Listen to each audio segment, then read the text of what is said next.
Welcome to Irresistible You, Ignite Your Passion and Purpose. I'm your host, Karen Seltz, and I have a very special guest here tonight with me. And it is my dear friend, colleague, mentor, all the things, Rachel Sartori. Welcome, Rachel.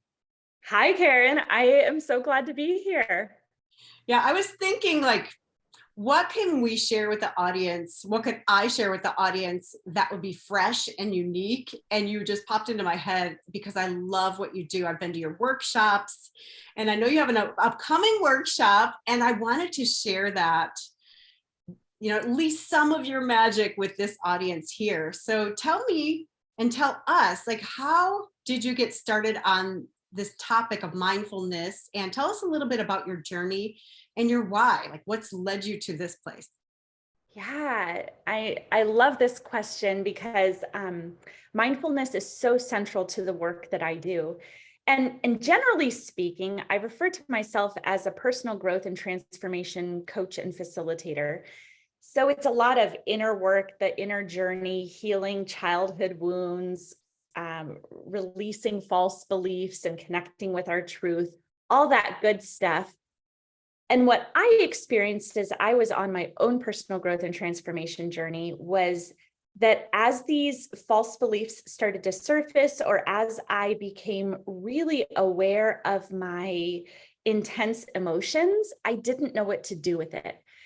And the key with mindfulness is that when we are able to cultivate non-judgmental awareness of the present moment, when we are able to witness ourselves and our human experience, we actually create space between our highest self and the thing we're experiencing. And that's the space where we actually get to experience transformation. So sometimes I think about it like this, and it's the emotion is right here, the belief is right here. It's how I'm seeing the world. So if I'm angry, it's like, that's all I see. I'm angry. I speak with anger. I act with anger.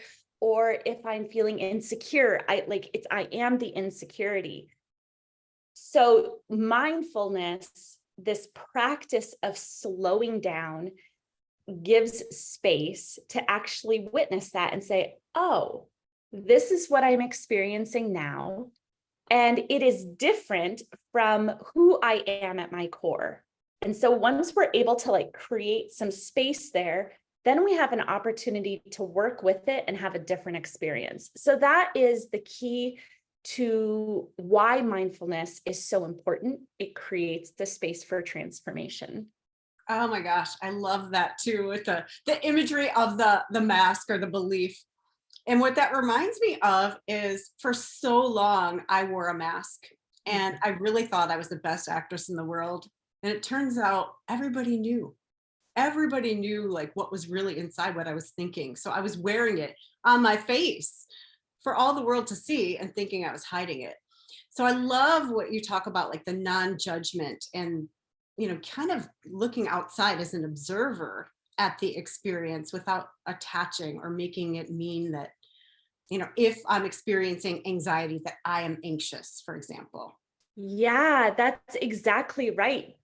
Our minds are really wonderful. And there is that saying that we have led our lives by, I think, therefore I am. And it's just not really the full truth. We have a mind that thinks, that's its job. Just like we have a heart that beats, that's its job. Just like we have lungs that breathe, that's their job. But we aren't our thoughts. We aren't our heartbeat. We aren't our lungs breathing. There's a greater essence of who we are that is expansive beyond those singular aspects of our human experience. Ooh, that's so juicy. So if you had to quantify it or put it into words, what would you say we are then? If we aren't those things, what are we? Oh, That's the question. yeah. Oh, that's a great question. What are we? Well, I think we're stardust and love. I mean, so this gets down to what I believe about who we are as humans, what I believe about our soul. And And what I believe is that we are of that which created us. Like, I didn't make myself. I didn't put I didn't put this being together. I don't put inspiration into my mind to create something. So whatever that is, whether you want to call it infinite intelligence or divine love or spirit or God, like, that is the greaterness of life, life-givingness, and it flows in, through, and as me in the world. So that is what we are. I don't even know that I would go so far as to say we're like a spirit in a bodysuit. I know some people talk about that, and that's fine. That's wonderful. Yeah, because I don't want to discount either my human experience. I don't want to discount my body. I don't want to discount the wisdom that is in here. What is important is to recognize that we're this integrated being, that I have the capacity for intelligent thought, and I have the capacity for emotional feeling, and I have the capacity for physical expression, and that if I'm just emphasizing one of those in my life, then I'm living a diluted life. I'm not living into my fullness. But when I'm able to explore and express and integrate all of the aspects of who I am, then I am able to live into my fullness. And that is what I believe, because we are living organisms, and every living organism has an inherent urge to grow and to expand. And humans are the only living organisms that really resist it. Like, we want to just stay the same. But like a flower out in the yard, it's going to do whatever it needs to do to grow and to expand. So yeah, the impulse to expand is already innate within us. And as we integrate all the aspects of who we are, mind, body, spirit, then we're able to live into our fullness. Oh my gosh, I've never heard that explained more beautifully. Honestly, I'm like, that's so beautiful. And I want to touch on what you said about humans are the only species to resist that growth and change. What do you know about that? Like, what can you say about that? Well, I mean, if you think about the impulse of animals for survival, like, they are still very much in that energy of survival, and we as human beings get to use conscious intelligence to grow and develop. So we have developed the use of our thumbs, and we make tools, and we have language, and we keep learning these new ways to be in the world. But a dog is pretty similar today as it was 100 years ago and 5,000 years. Well, whenever dogs, okay, I don't know all of I that didn't stuff. know that. But I mean, there's a different trajectory for the life of other sentient beings, other animals, and plant. I mean, everything evolves in its own way, but there's a capacity that humans have that's different from other living things. Yeah, And because we are at choice in this, because we have choice, we have the ability to resist that which will lead us further. yeah, yeah. So tell me, like, what are a couple of the things that you've used along your journey to perhaps counter the resistance or lean in or ease that, or to, further you on your path? Yeah. Well, Acceptance. so this is right where mindfulness drops in. When I was really delving into my personal growth journey in a new and fresh way, and this was around 2016, I experienced an overwhelming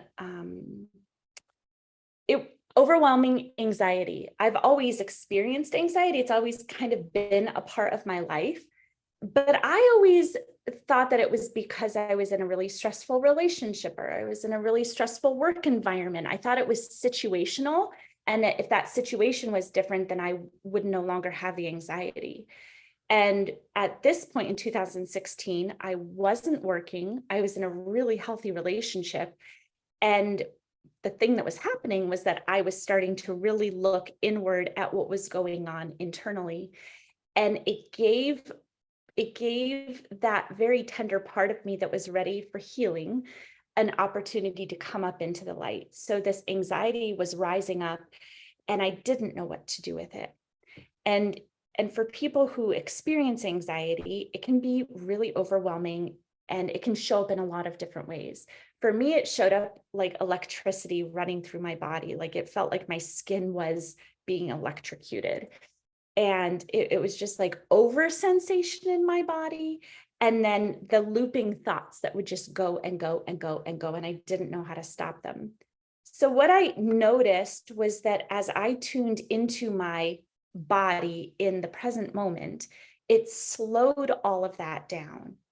So if I was just ruminating on the spinning thoughts or the feeling of electricity, then I would just keep spinning. But if I was able to tune into what I could see with my eyes and actually name it and say, like, I see Karen's eyes and they are bright blue, or I'm driving down the road and I see a tree on the left that is blooming yellow flowers. I would just start to name these things that I could see with my eyes and the colors. And then I would name things that I could hear. And I would name things that I could taste. And I did this practice on an ongoing basis. So I use the example of when I was driving, because the key to all of this is that if we want it to be a practice that is going to impact our daily ongoing life, we need to do it at a time when we're not in that emergency mode. We're not in the crisis. We're not activated.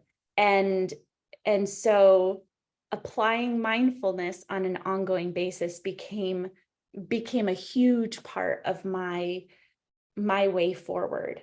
So even the conversation about meditation, I couldn't even get there because my mind was just so on fire. And so when I started this, all I would do, I would sit down and I would close my eyes and I would just notice the sounds coming in my ears. And so I didn't worry about what thought was going on in my mind or what other people had told me about what meditation is or should look like. I just allowed myself space to be in the moment and be present to the sounds that were coming in my ears. And that experience helped just settle my nervous system down. And as I did it over a long-term basis, like it just grew this capacity within me to be in the present moment. And then as I was there, then I was able to start seeing like, oh yeah, here is this electricity I'm feeling in my body. Oh, here's that point when I roll into a panic attack, like I would imagine it was a big hill that I just like fall down and roll down. And so I could begin to see that. I'm like, oh, I'm at that point where I'm at the top, like the peak of this hill. And I could roll down into a panic attack and I could start to witness that. And then I was able to see like, and if I roll down the hill, I will not feel any relief. Like, this is something I know. I will be exhausted. It does not actually solve anything. And so it felt like I would be teetering right there and I can just witness myself there and then make a different choice so that I have a different experience.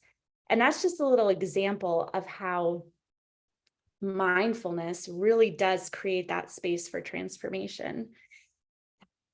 I love that. And you talked about something really important, and that was a regular practice. Can you talk to people that maybe don't have a mindfulness or meditation practice? Like, how would they begin that? And Oh, in my yeah. experience, the definition of meditation is simply to become familiar with. And Mhm. for me, it was like that journey inward, like looking at the stuff that I had been hiding, I'd been numbing. I thought it was too ugly to show anybody or to even look at. And so I started to become familiar with it. And the more I made friends with those places, the more whole I felt. Mhm. So, yeah, if you could talk to how somebody begins a practice and what are some different ways, because everything, everybody's different. Not everything works for the same people the same way. Yeah. Oh my gosh, definitely. And that's what I love about this work is that there are so many different avenues that you can go down. And if something doesn't connect for you, that's okay. Find something else. And there's definitely something to be said for recognizing when it's uncomfortable and continuing to do it anyways. To start, though, is the most important thing. Like, you don't even have to have a plan of what it's going to look like. Like, I honestly feel like, well, set a timer. I think that's one of the most important things when you're practicing mindfulness or meditation. Give yourself the gift of a container. Like, you You're not don't, going like this. Is it time yeah, yet? you're not going like that, and you're not just doing it for however long, like until you feel enlightened or until like some thought occurs that you should be done. Like, it's okay to give yourself a safe container to do it in, because it relaxes our nervous system. And that part of us that's going to be like, I can't be still. I can't do this. I'm doing it wrong. Whatever that self-talk is, it helps to calm that part to know, and we're only going to do it for 2 minutes. It's going to be okay. Like, oh yeah, I can do anything for 2 minutes, even if it's 2 minutes that feels like eternity. So I would say pull out your timer, and it could be the timer on your phone. It could be an app like Insight Timer, which I know that you have talked about, and I also love that app. Or set Alexa, set a 2-minute timer. Just kidding, Alexa, don't do that. Set a timer for 1 minute, 2 minutes, 3 minutes, something that feels manageable, and commit to that. So once you have whatever container set that you feel is manageable, allow yourself to be in a position that is comfortable for you. And so this is the other thing that's interesting. Some people appreciate being able to move. And so perhaps it is to go for a mindful walk. And that is the position that supports you to be more focused and aware for a certain duration. For me, I have so much stimulus coming in and at me that even walking can be really tricky. So for me, it's really helpful to just sit my body down and allow that to be uncomfortable, because it's hard to sit down. It's like you can be racing around in all of life and just wish that you had a moment to relax. And then the moment you give yourself to sit down, all of a sudden it's like, I can't be still. In any case, to just allow yourself to be. And so for me, what that looks like is I have a chair that I sit in, or I have a cushion I sit on, and I sit. I don't worry about having my legs in lotus position or my hands in any particular posture, but that is also available if that feels good for people. I do like to hold my palms up as just a recognition to the universe that I'm open to transformation, that I'm open to deepening in, that I'm open to whatever's next. And I like to close my eyes. So for me, again, there's a lot of stimulus coming in my eyeballs. So for me, it's very supportive to close my eyes, even if during this stillness, I am present to sound coming in. It's like it just kind of narrows down all the stimulus that's coming in so that we can cultivate awareness of the moment. So there's that. I call it silent sitting. I don't necessarily need to call it meditation, but just silently sitting. So that would be one way. Another way would be to do an intentional walk. And when I do that, it's not that you're talking on the phone to somebody else. It's not that you're walking hurriedly to get somewhere, but the purpose of the walk is to find a place of stillness within your being. And so perhaps on said walk, you notice how your feet are are moving heel toe, heel toe. Perhaps you're present to the sounds that you hear as you're walking. Perhaps you are tuning in a special way to the visual information around you. But it's about awareness. It's about noticing. And the key is that it's through your senses. It's not through thinking about it, but it's just through allowing the information to come in. So those are a couple ways. Yeah. Yeah. And is there a practice or a little exercise you could take us through that, everyone could experience some of your work? Yes, I would love that. Because another way that we can practice mindfulness is simply tuning into the breath. So I'll say this and then we'll do a little practice together, but our body can only be in the present moment. And so when we're practicing mindfulness, to be in our body and aware of our senses is a profound way to connect in the present moment. And then the other thing is our breath. We can only breathe in the present moment.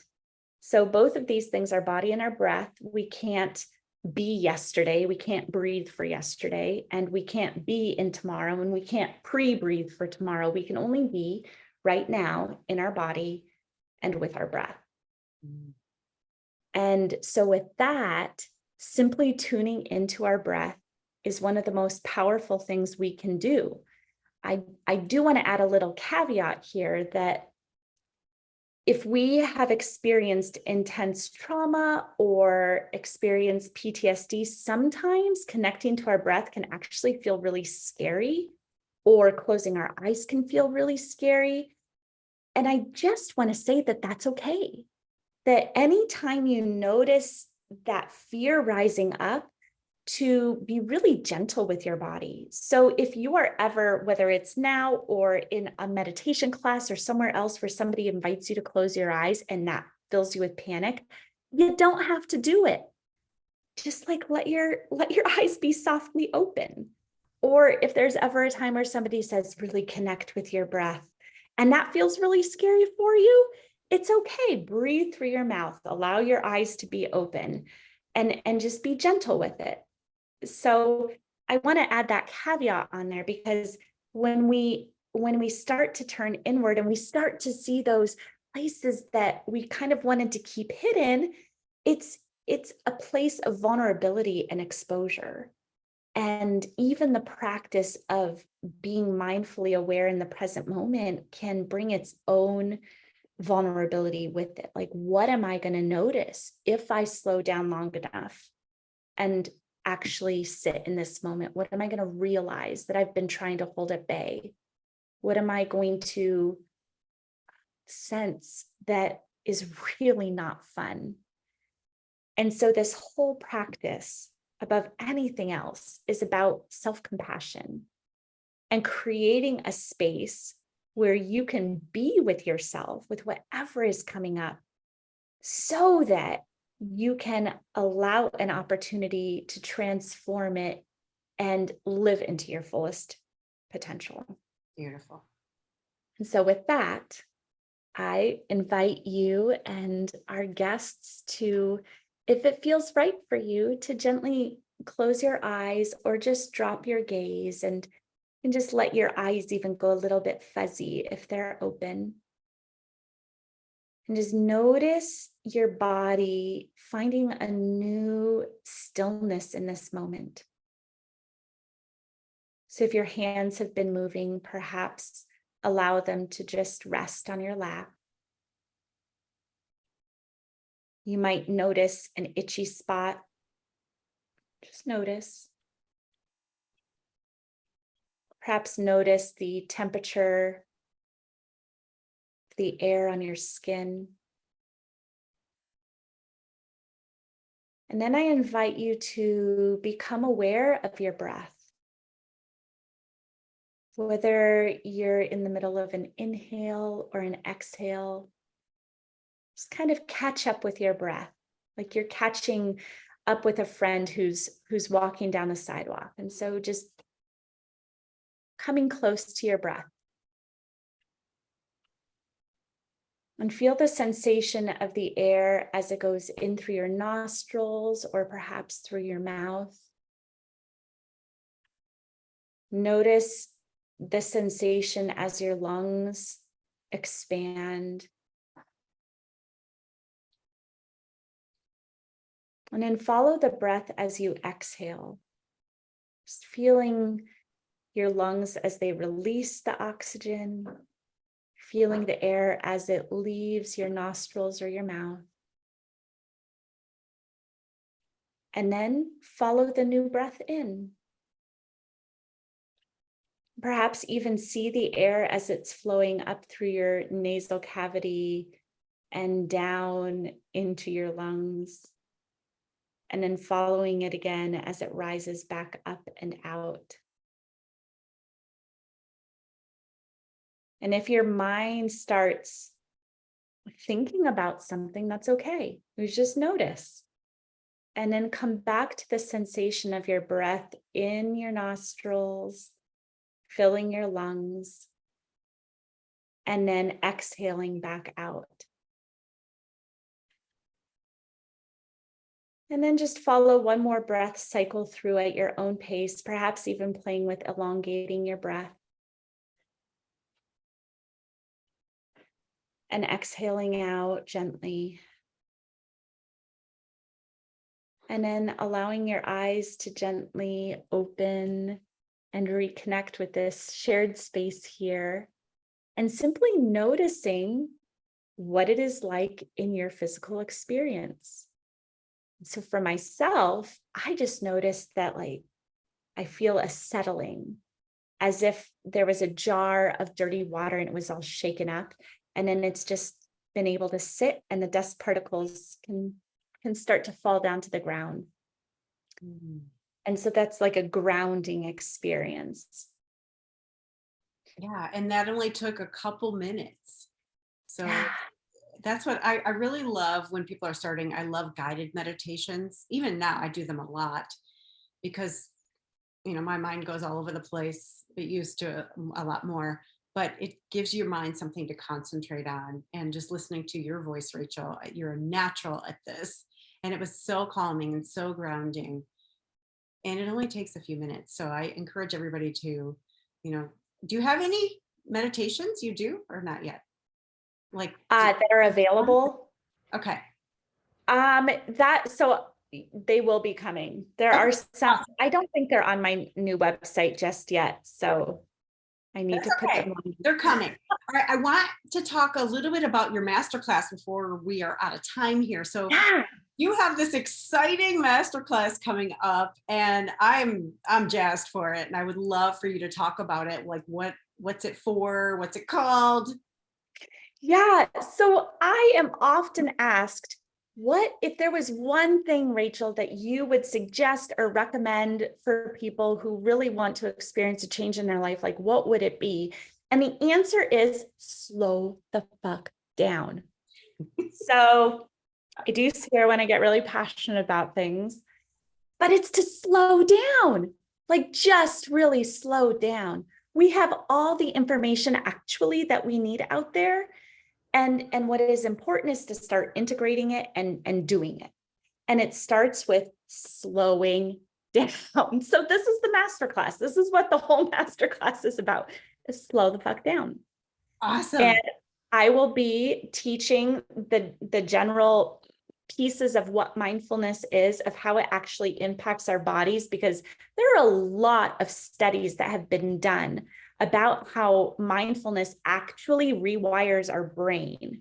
So you can see the impact of slowing down on the human body, as well as the emotional system, and how we relate to the world around us. So I'm going to be going over that. And then we'll be actually practicing a number of different ways to be mindful. So the breath work, awesome. the breath work we just did with them. People could take these practices with them and implement them right away to create change, sustainable change in their lives. It's beautiful. So I will put the registration link in the show notes. So check it out. Be sure to register for that. When is it? It's going to be next Thursday, August 25th, and it will be 9 a.m. Arizona time. And there will be an encore. So if you're not able to join at 9 o'clock, register anyways, and you'll get the link for when it's going to show up again. Nice. Yeah. Awesome. Well, thank you so much. This was beautiful and so, lovely. Thank you so much, Rachel. I really loved having you here. Thank you so much, Karen.